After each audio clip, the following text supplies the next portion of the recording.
So in the last video, we saw how we resolve a force. Means whenever we are given a force system like this, let's say this is force F and let's say this is angle theta, we saw how this becomes F cos theta and this one becomes F sin theta. Now in this specific lecture, we are going to focus on this specific term, composition of forces.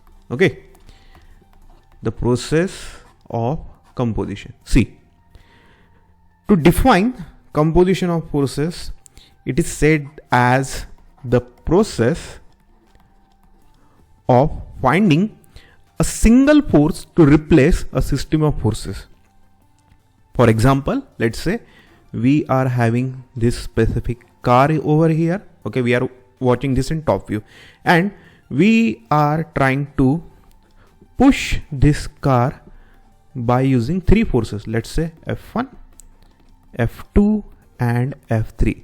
Now what we do, what we said, composition of forces is the process of finding one force, single force that can replace the whole system of forces so as to cause the same effect as it was being previously carried out by those number of forces.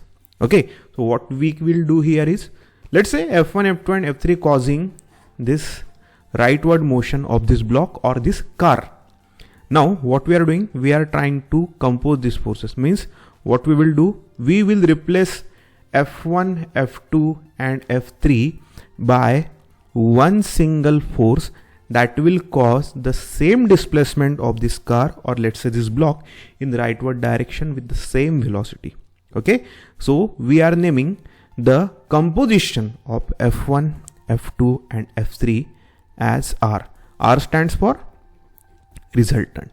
Okay, this is the resultant or the single force that is causing the same effect as that was being caused previously by F1, F2 and F3. Now this process of composition or this specific process leads to determination of this resultant.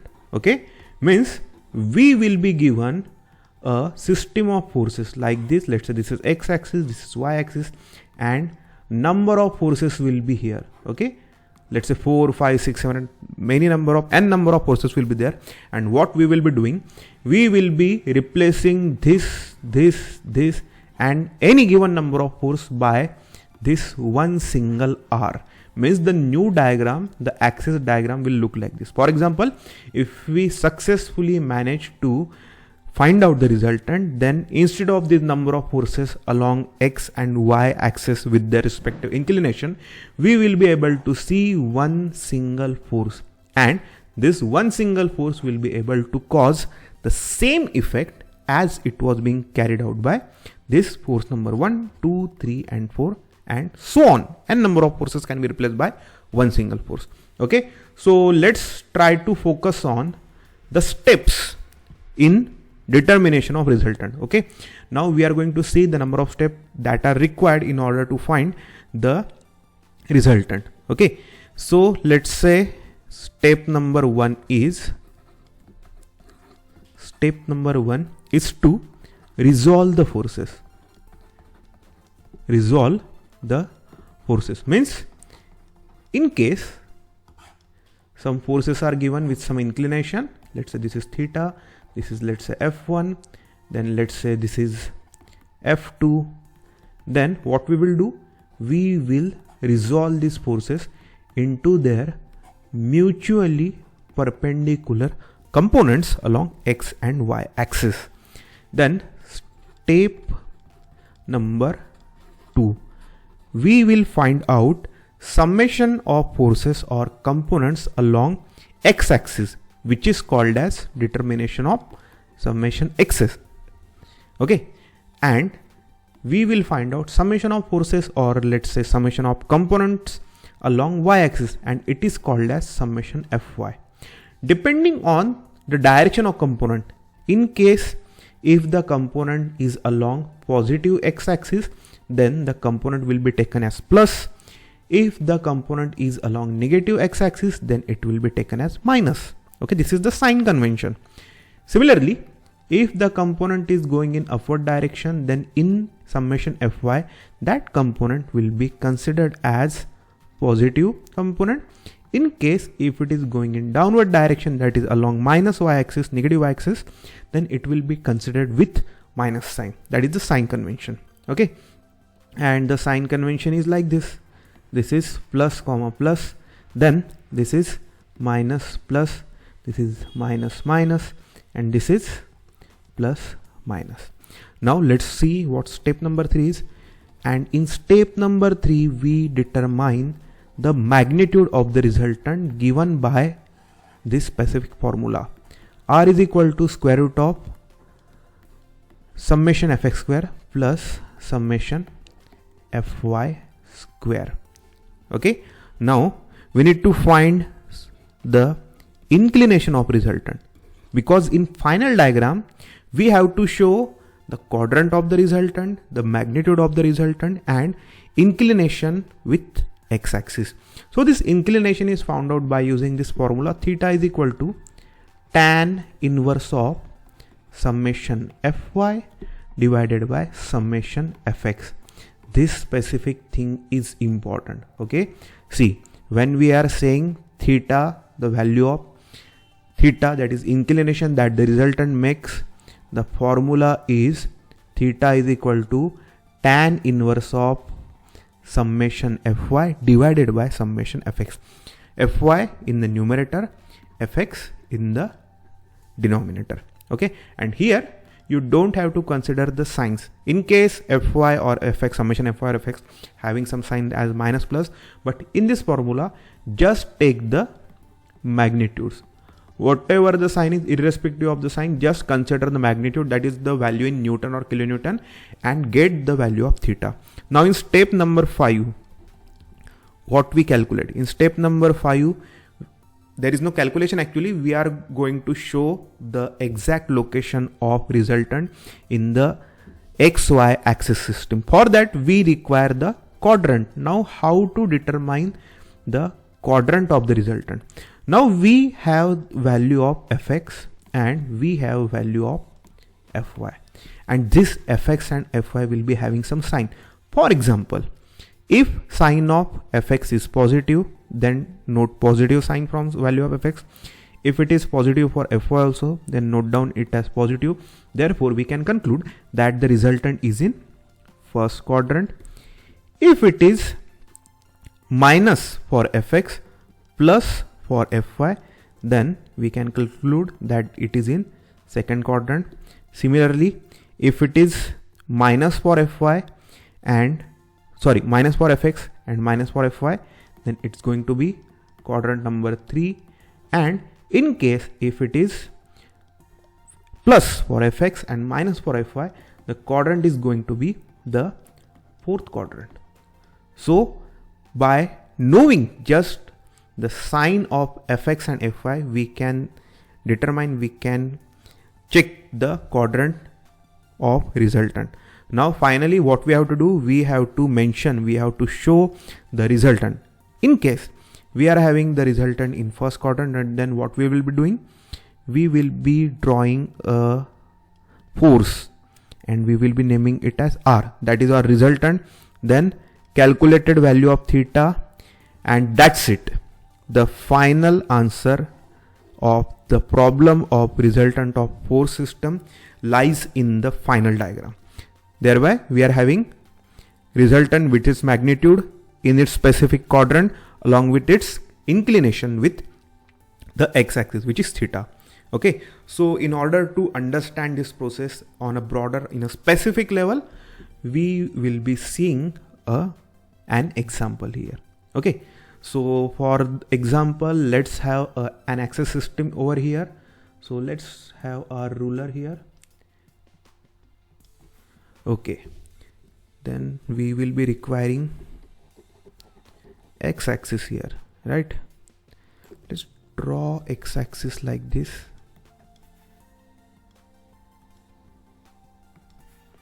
Okay, over here our x-axis is there.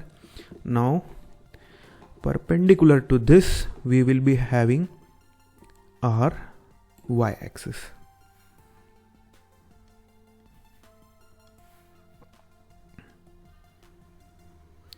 All right, so we are having this x and y axis system. We will be naming this as let's say this is positive x, this is your negative x, this is your positive y, and that's your negative y. Now let's show some forces over here. For example, this one's is let's say 100 Newton force. Okay, then let's say another force here with magnitude 200 Newton. All right, and let's say the inclination is of 45 degree for this 200 Newton force, and let's say the inclination is 30 degree for this 100 Newton force. Now, as we saw, the first step was to determine or to resolve the forces. So let's try to resolve the forces. 100 Newton force, let's draw two components here. Then 200 Newton force, let's draw the components here. Since the force is going out of the quadrant or projecting away from the origin, the components will also be going outward in this case also and in this case also. Okay, and what will be the name of the component? See, 100 Newton force is making an inclination of 30 degree with x-axis. That's why the component of 100 Newton which is parallel to x-axis will be the cos component. Okay, this will be 100 cos of 30, and this is going to be 100 sine of 30. All right, this is going to be 200 cos of 45. Why this component is named as cos of 45? Because this 200 Newton force is making an angle of 45 degree with the y-axis, and the component which is parallel to y-axis should be the cos one. All right, and this is 200 sine of 45. Okay, step 1 is over. Now we are at step number 2, which is determination of summation fx and summation fy. Now in summation fx, which components are going to be there and what will be the sign convention? Now see, here in the first quadrant we can see 100 Newton is having two components and one is along x-axis, and this 100 cos 30 is along positive x-axis. That's why we will be taking it as plus 100 cos of 30 degree. And here for 200 Newton force, the component along x-axis is towards negative x-axis, that is, it is leftward. That's why sign convention will be applicable as minus 200 sine of 45 degree. Okay, and if you input this into calculator, we get the value as minus 54.82, and the unit is Newton. Okay, I am here maintaining second digit after the decimal point. Okay, and similarly Fy means summation of forces or components along y-axis. Thereby we are having two components over in this diagram, and first one is 100 sine 30, and since 100 sine 30 is projecting or pointing towards plus or positive y-axis, we should take it as 100 sine of 30, and along with that the 200 Newton force is also having his component along projected along pointing along the positive y-axis.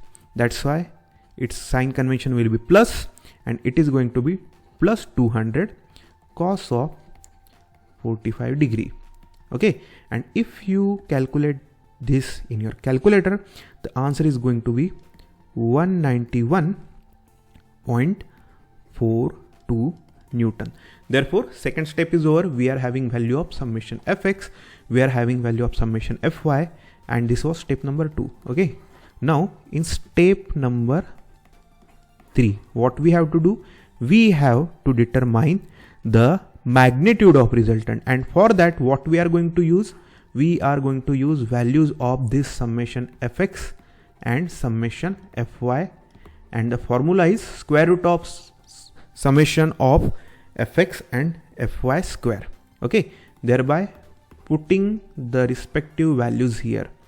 So it is minus 54.82 square for fx plus 191.42 square, and again using the calculator get the value, and the value comes out to be 199.11 Newton. Therefore this is the magnitude of R.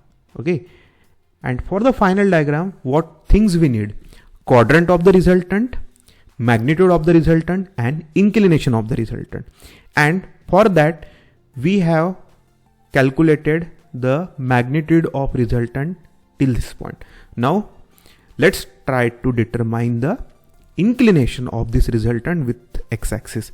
For that, our step number 4 is theta is equal to tan inverse of summation fy. Remember this, summation fy in the numerator and summation fx in the denominator.